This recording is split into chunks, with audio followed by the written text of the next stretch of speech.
Hello brilliants, अब कर रहे हैं हम 8th क्लास के लिए चैप्टर मेंस्ट्रुएशन।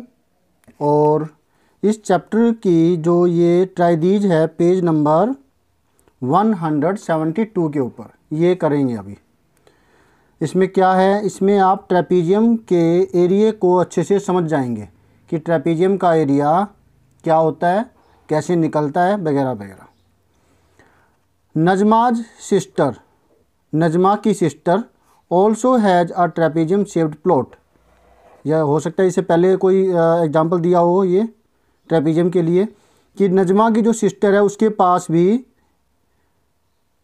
ट्रेपीजियम शेप का फील्ड है, प्लॉट है, ठीक है, ज़मीन का टुकड़ा है जिसका जो साइज है, जिसकी जो शेप है वो ट्रेपीजियम की शेप की है। अच्छा, मैं आपको बता देता हूँ ट्रेपीजियम क्या होता है। ट्रेपीजियम होता है एक क्वाड्रिलेटरल जिसकी अपोजिट साइडों का एक पेयर पैरेलल होता है। जैसे कि एडजेसेंट की एडजेसेंट होती है अपोजिट। मान लेते हैं डब्ल्यू जेड की एडजेसेंट, यानी कि इसके तुरंत बाद जो साइड आ रही है, डब्ल्यू जेड के बाद साइड आ रही है ये जेड वाई, और इसके बाद जो नेक्स्ट आ रही है वो है वाई एक्स, तो वाई एक्स हुई इसकी अपोजिट। इसी प्रकार से डब्ल्यू एक्स जो साइड है इसके बाद जो आ रही है और उसके बाद जो आ रही है वो उसकी अपोजिट होगी। डब्ल्यू एक्स के बाद आ रही है वाई एक्स और इसके बाद आ रही है जेड वाई, तो जेड वाई जो है वो डब्ल्यू एक्स की अपोजिट हो गई। तो अपोजिट साइडों का एक पेयर पैरेलल होता है। क्लियर है? ओके। अब ये हुई दोनों साइडें पैरेलल। अब तो नजमा का जो प्लॉट है वो ट्रेपीजियम शेप का है। Divide it into 3 parts as shown figure 11.4। इसको 3 हिस्सों के अंदर बांटना है। और फिर जैसे कि इसमें शेप में दे रखा है 3 हिस्से कौन कौन से हो गए, एक ये वाला हिस्सा, एक ये वाला और एक ये वाला शेडेड पोर्शन, एक ये वाइट पोर्शन, ठीक है। 3 हिस्से हो गए, 1 2 3। फिर so that the area of the trapezium W X Y Z, ये ट्रेपीजियम है, इसका एरिया इतना आता है, ये हमें प्रूव करना है। तो करें इसको, बाकी का फिर बाद में देखेंगे कि क्या है उसमें।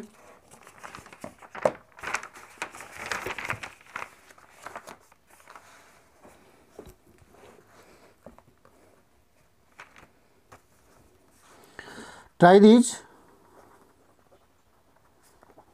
Page number 172। पहले एक ट्रेपीजियम जो है ये बना लेते हैं। देखा आपने कैसे बनाया है। इसके बाद एक ये ड्रॉ कर दिया परपेंडिकुलर और एक ये ड्रॉ कर दिया परपेंडिकुलर, ये 90 डिग्री, ये 90 डिग्री, ठीक है। एक तो हो गया ये वाला एरिया जिसे हम 1 नाम दे देते हैं। एक हो गया ये वाला एरिया जिसे हम 2 नाम देते हैं। एक हो गया ये वाला एरिया जिसको हम 3 नाम दे दिया हमने। ये 3 एरिया हो गए, ठीक है। W X Y and Z, यहाँ से जो यहाँ तक ये पूरी की पूरी जो साइड है ये ए के बराबर है, और जो यहाँ से यहाँ तक की जो साइड है ये बी के बराबर है। डन। फिर यहाँ से यहाँ तक की जो साइड है ये सी है। डन। और यहाँ से यहाँ तक के अब तो हमने ऊपर कर ली ना, ये बी है और ये भी बी है।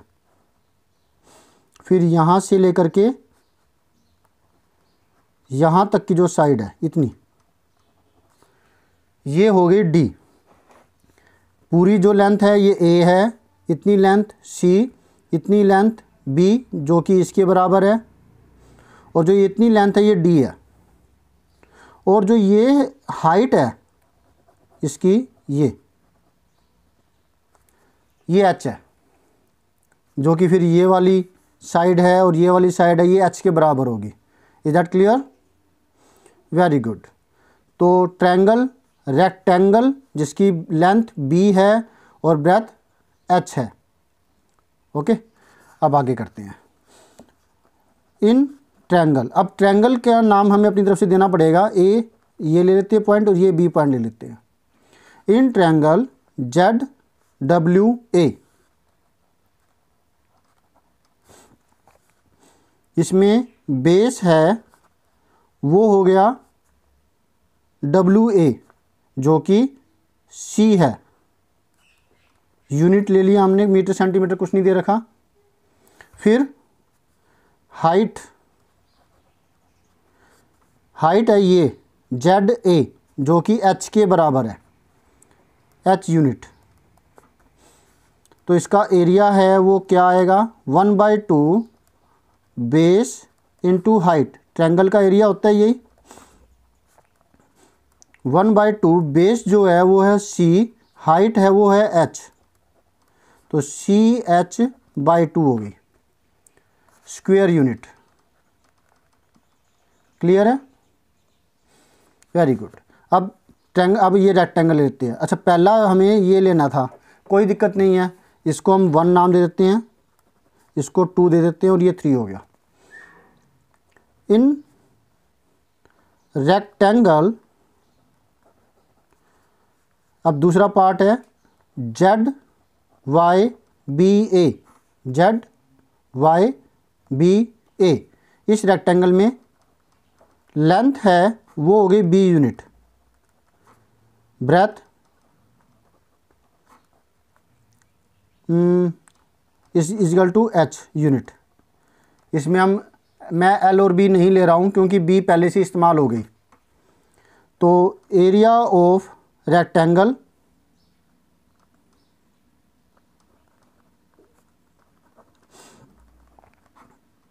ZYBA is equal to length multiply breath.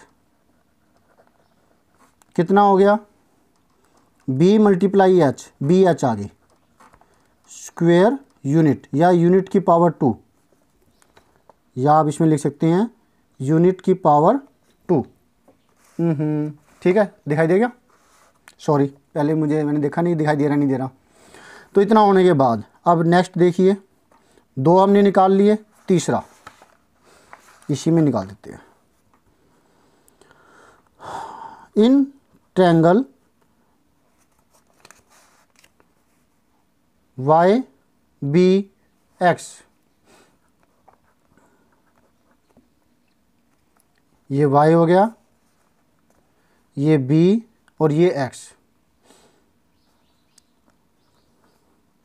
Base जो कि ये है equal to D unit, height कह लो जो कि ये YB है जो कि H के बराबर है, H यूनिट। ठीक, अब area of triangle, area equal to 1/2 base into height.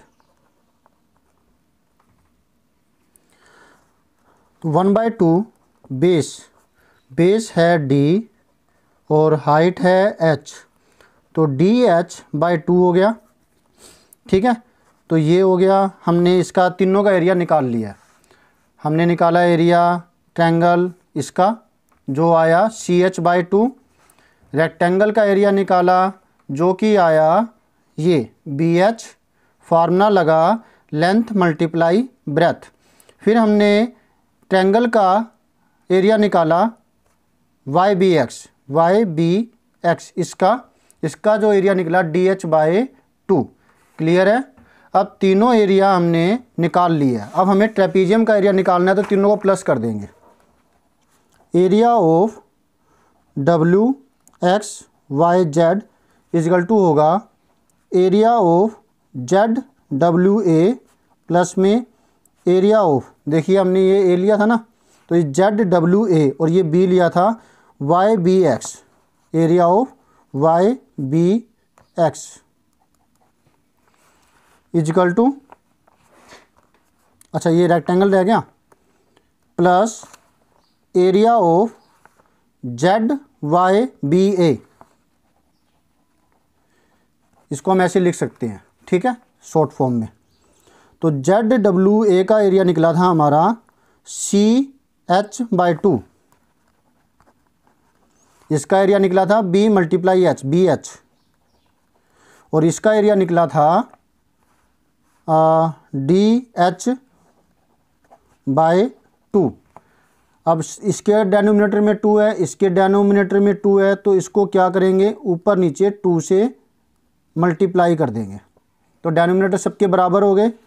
अब हमें क्या मिलता है वो देखिए, एक तो 2 सबके नीचे मिल रहा है, CH मिल गया, 2BH मिल गया और DH मिल गया /2। क्लियर है ना? गुड। सब में H कॉमन आ रहा है, एक 1/2 कॉमन आ गया, एक H कॉमन आ गया, और यहाँ पर क्या बचा, फिर H बाहर निकालने के बाद H बाहर निकालने के बाद यहाँ बचा 2B, और H बाहर निकालने के बाद यहाँ बचा D = 1/2 × H। अब हम ये कर सकते हैं, देखिए जो A है वो बनता है B + C + D के मिलाने से, तो B + C + D हमने अलग कर दिया, मतलब एक B इसमें से निकाल लिया, C और D ले लिया, प्लस में एक B निकालने के बाद यहाँ पर रखने के बाद एक B बच जाता है। जो ये वैल्यू है ये बन जाएगी A 1/2 × H × A + B, तो बन गया ये वाला फार्मूला।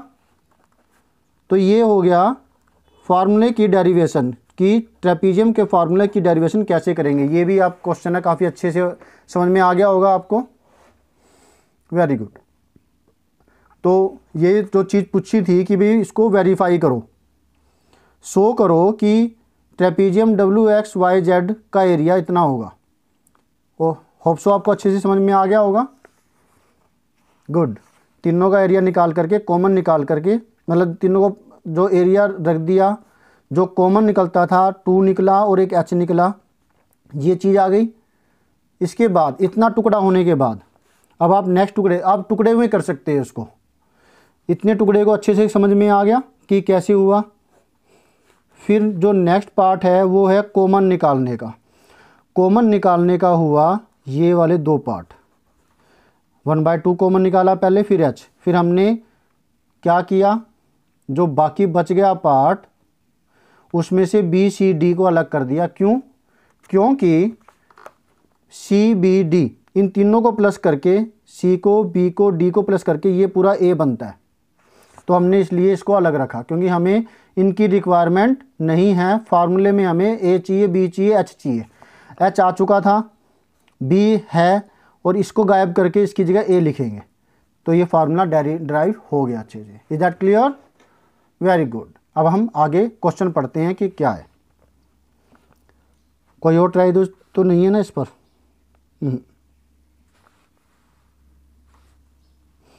नेक्स्ट है अब, इफ़ H की वैल्यू 10 रखी जाए, C की वैल्यू 6 सेंटीमीटर, B की वैल्यू 12 सेंटीमीटर और D की value 4 centimetre. Find the values of each of its parts separately and add to find the area WXYZ। अगर ये वैल्यूज रखी जाए C, B, D और H की, तो हर एक की वैल्यू अलग अलग निकालिए और फिर उन्हें ऐड कीजिए WXYZ की वैल्यू निकालने के लिए। फिर एक तो आपने वैसे किया, उसके बाद verify it by putting the values HAB in the expression. ये फिर आपको करना है H, A और B की वैल्यू को इस फार्मूले में पुट करना है। तो आप देखोगे कि भाई बराबर आता है कि नहीं आता। तो चलिए करते हैं, सारा का सारा दोबारा करना होगा, तो वो मैं कर देता हूँ। एरिया ऑफ ZWA हमने निकाला था CH/2। अब पूरा ये ऐसे पूरे अच्छे से लिखने की जरूरत नहीं है, क्योंकि आपने ये पहले कर दिया है, और अगर आपने नहीं किया है तो फिर ये करना पड़ेगा। मान लिया कि सिर्फ सेकंड क्वेश्चन होता तो तब आपको ये सारा करना पड़ता। तो ये तो आपने एरिया निकाल ही रखा है, किसका? ZWA का, CH/2। अब सी की वैल्यू क्या रखनी है, सी की वैल्यू 6, एच की वैल्यू 10। ये अब आगे ब्रैकेट में लिख देंगे हम। सी की क्या करें अब, पीछे इसको नाम दे देते हैं। इसको मैं नाम दे देता हूँ 1, इसको नाम दे देता हूँ 2 और इसको नाम दे देता हूँ 3। ठीक है, और यहाँ पे लिखता हूँ फ्रॉम 1, फिर कोमा पुटिंग 1 से जो है वो तो ये आ गया जो मैंने पीछे नेमिंग दी है। फिर पुटिंग सी की वैल्यू कितनी है 6 सेंटीमीटर, कोमा एच की वैल्यू 10 सेंटीमीटर एंड बस 2 ही है। ठीक है, तो सी की वैल्यू 6, एच की वैल्यू 10/2, 2 1 जा 2 3 जा 30 सेंटीमीटर स्क्वायर। एक आ गया। फ्रॉम 2 पुटिंग 2 के अंदर क्या चीज़ थी, ये है रेक्टेंगल का एरिया। बी की और एच की वैल्यू जरूरत पड़ेगी। Putting B is equal to, B की वैल्यू है 12 सेंटीमीटर और एच की वैल्यू 10 सेंटीमीटर। तो फ्रॉम 2 एरिया ऑफ ZYBA, हमने ये पॉइंट बी लिया, ये ए लिया हुआ है, तो BH ये निकली थी हमारी वैल्यू। ठीक है, B की वैल्यू है 12 और ये 10, 120 सेंटीमीटर स्क्वायर। अब फ्रॉम 3 जो हमने नाम दिया, पुटिंग 3 के अंदर हमें जरूरत पड़ी D की और H की। Putting D is equal to, जो यहाँ पे वैल्यू दे रखी है 4 सेंटीमीटर और H की वैल्यू 10 सेंटीमीटर। तो एरिया ऑफ YBX, जो यहाँ पॉइंट B लिया हुआ था हमने, YBX जरूरत पड़ी इसके अंदर D की और H की। DH/2 था, D की वैल्यू 4, H की वैल्यू 10/2, 2 1 जार 2 2 जार 10 2 जार 20 सेंटीमीटर स्क्वायर हमारा इसका एरिया आ गया। अब area of WZYX is equal to area of ZWA plus में एरिया ऑफ ZY और ये BA प्लस में एरिया ऑफ YBX। अब क्या किया, इसको दोनों को एरिया को प्लस कर देंगे, तीनों को। पहला एरिया आया था हमारा ये 30 प्लस में, फिर नेक्स्ट आया हमारा एरिया 120, फिर ये आया 20 20 20 40 30 71। अब देखते हैं भाई आंसर ये आता है कि नहीं आता, देखें। ओके, अब हम निकालते हैं एरिया, इसको 4 नाम दे देते हैं। ठीक है, from 4 area of WZYX equal to HA+B/2। अब हमारे पास A की वैल्यू तो नहीं दे रखी, तो A की वैल्यू निकालनी पड़ेगी। A इज इक्वल टू होगा C+B+D। C की वैल्यू 6 सेंटीमीटर, B की वैल्यू 12 और D की वैल्यू 4। 4 2 6 6 12 1 1 1 2 22 सेंटीमीटर आ गए। बी की वैल्यू 12 सेंटीमीटर, ठीक है। Putting A and B value in 5 या 4 क्या देते हैं, इन 4, ये लिखने की जरूरत ही नहीं थी फिर, 4 वो ऊपर जो कर रखा है। तो area of W Z Y X, 4 कौन सा, जो हमने ये नाम दिया 4, डब्ल्यू जेड वाई एक्स का एरिया, जो एच था, ये था ना H A plus B by 2, H की जगह आ जाएगा 10, ए की जगह जो हमने वैल्यू निकाली 22, बी की जगह 12 बाई में 2, 10 मल्टीप्लाई, इन दोनों को ऐड करेंगे ब्रैकेट सोल्व करके, 22 एंड 2 24 और इसका 10 34 बाई 2, 2 1 जा 2 5 जा, 5 4 जा 20, मल्टीप्लाई करेंगे, 5 4 जा 20, 2 5 जा 15 2 17, वाओ, मुझे लगा था कि गलत ना निकल जाए सारा बनाया हुआ वीडियो ख़राब जाएगा। 170 सेंटीमीटर स्क्वायर, ठीक है। जब ज़्यादा मेहनत करते हैं तो थोड़ा सा कॉन्फिडेंस डाउन हो जाता है। तो क्या हो गया, हैंस इसे नाम दे देते हैं, ये नाम आया हमारा कितना, जो पूछा है वो देख लेते हैं, verify, hence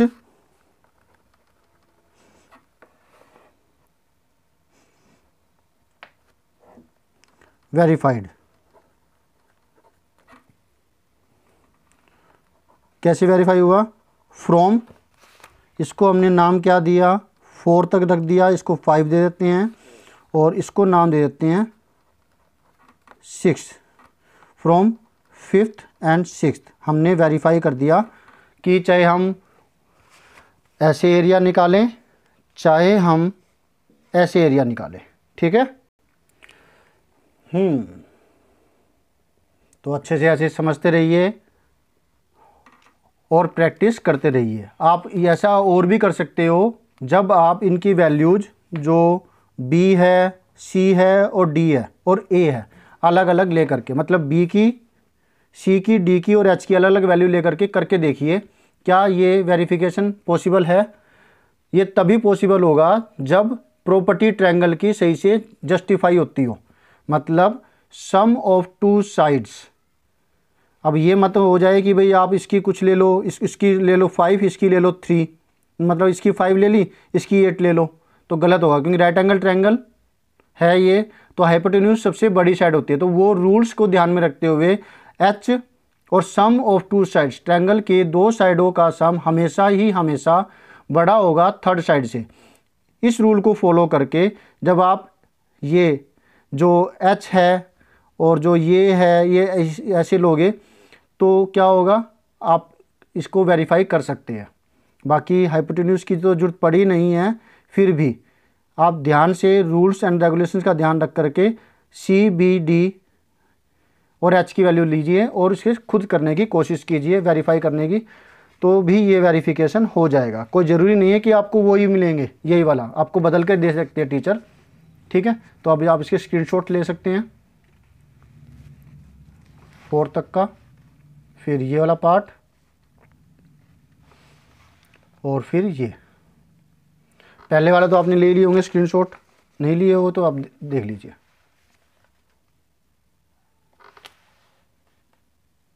okay students, bye, always have a great time, और पढ़ते रहिए, दिमाग बढ़ाते रहिए और एंजॉय कीजिए अपनी स्टडी को।